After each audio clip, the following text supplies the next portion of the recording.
Halo Trader.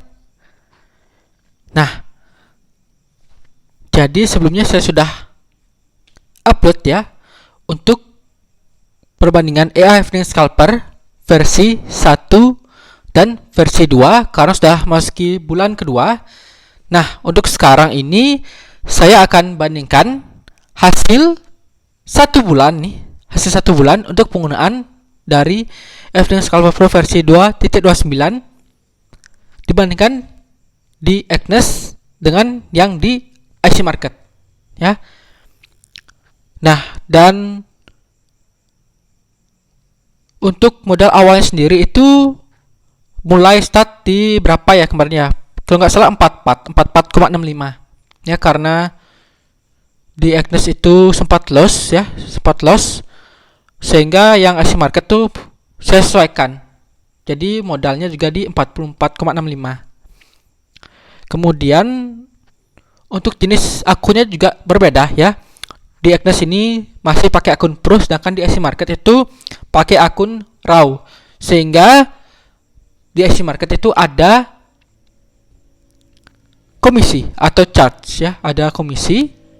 Kemudian ada swap juga. Sedangkan di akun Pro Agnes ini sama sekali nggak ada komisi dan nggak ada swap ya.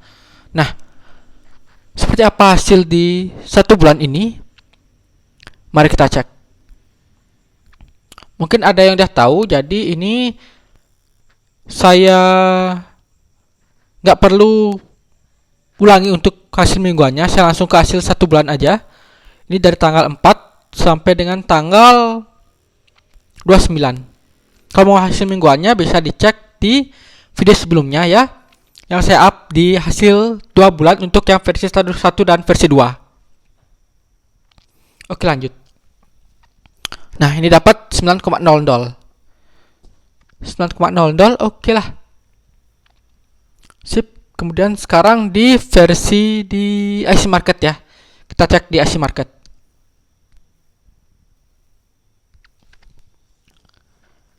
Oke, ini dia yang IC Market, kita cek. Balasnya 54 juga ya. Sama, cuman beda di akhirnya. Kayaknya tadi lebih banyak di Agnes ya, banyak di Agnes. Walaupun sama-sama 54, kita cek hasilnya. Oh, ini ternyata ada yang close, ternyata minus. Mungkin karena ini ya, tuh ada charges ya, atau komisi, ada swap juga. Jadi sudah lewat dari jam 12 ya, lewat dari jam 12 close kena swap. Swap itu bisa positif, bisa juga negatif, tergantung pairnya ya. Karena swap itu seperti biaya menginap ya.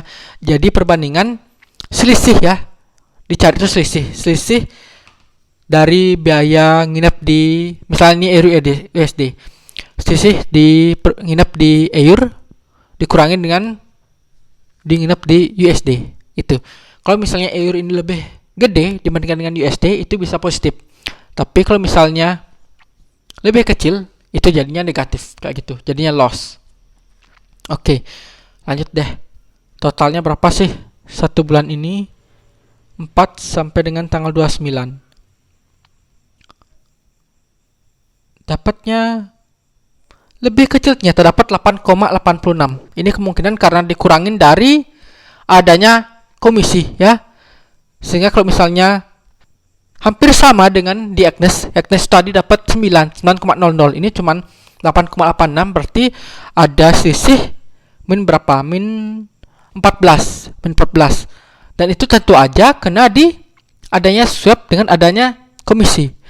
Kalau misalnya nggak ada swap dan nggak ada yang komisi, kemungkinan di IC Market ini profitnya bisa lebih dari 8, bahkan melebihi di Agnes 9, sekian ya, karena adanya charges atau komisi sehingga profit pun berkurang ya.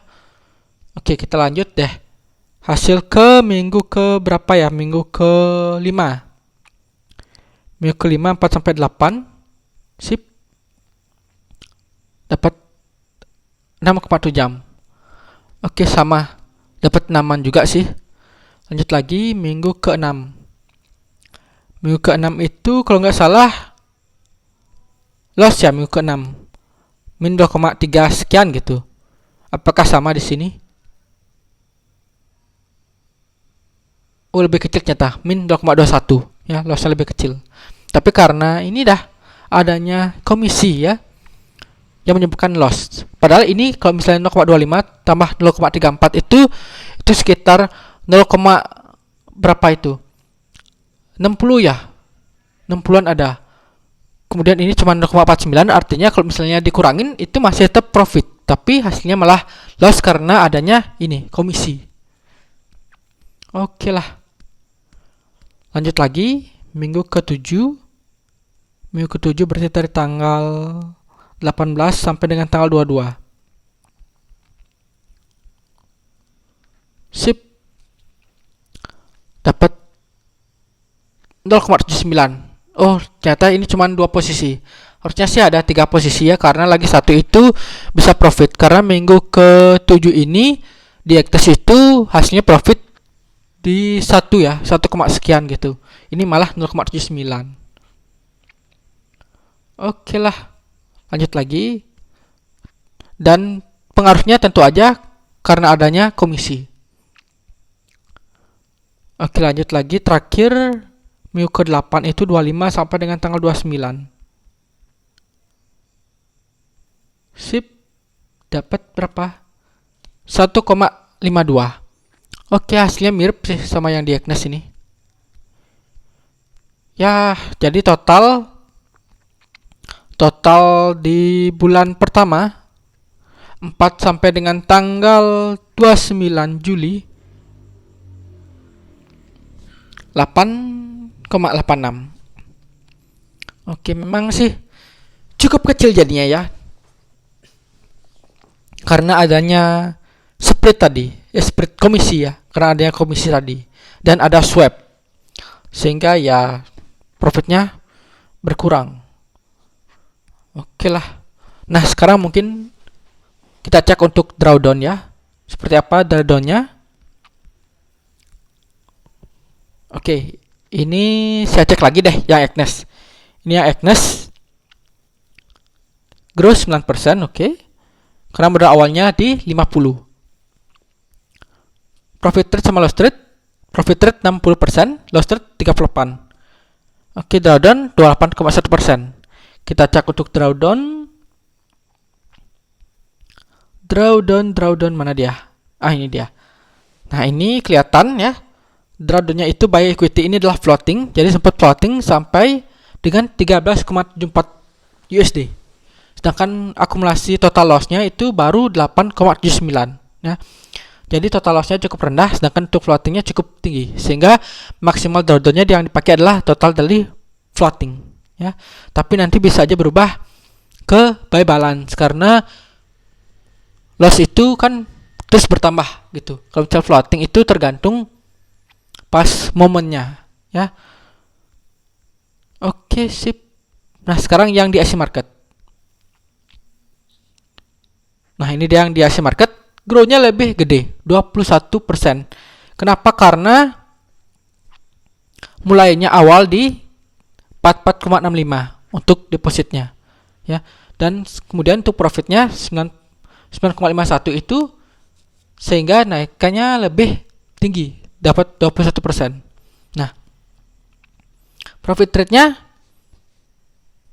ini mirip juga ya. Ini di Asia Market ini 68 ya, sedangkan di Eknes tadi berapa? 60-an juga, 61 ya, 61. Sedangkan loss rate-nya di sini 31, di Eknes 38. Itu kenapa? Karena yang Eknes itu sudah paling lama ya. Jadi sebelumnya sudah ada loss sebelumnya ya. Sedangkan di Asia Market ini baru jalan kemudian gitu, belakangan, telat lah istilahnya. Dan kemudian drawdownnya jadinya cukup kecil, 5,7. Nah, ini kemungkinan di buy balance ya, kita cek. Ini risk drawdown. Oh, buy equity ternyata. Buy equity 5,71% di 3 USD. Ya. Cukup kecil ya sekali ya. Cukup kecil sekali untuk floating ya. Kemudian buy balance di sini cuman 1,99 USD lossnya. Lossnya masih tergolong kecil. Tapi kenapa tadi malah hasilnya itu profitnya lebih kecil dibandingkan yang Agnes. Ya padahal di sini balasnya itu akumulasi loss cuma 1,99 gitu. Baik lagi tadi karena adanya charges atau komisi dan swap itu yang menyebabkan jadinya profitnya kecil. Ya padahal hasilnya dari win rate-nya itu lebih bagus di Asia market ya. Sedangkan malahan profitnya jadi lebih kecil dikarenakan adanya komisi dan adanya swap. Tapi itu nggak akan masuk di sini ya, di drawdown ini, karena itu memang dari komisi ke broker, bukan termasuk kategori di loss ya. Makanya di sini lossnya cukup kecil. Oke lah ya. Jadi cukup sekian dulu untuk hasil di bulan pertama dari perbandingan EA Evening Scalper versi 2.29 di dua broker yang berbeda. Oke.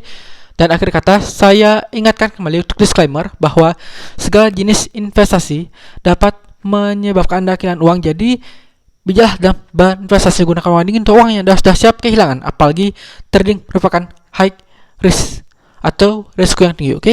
Jadi cukup sekian dulu, sampai jumpa dan terima kasih.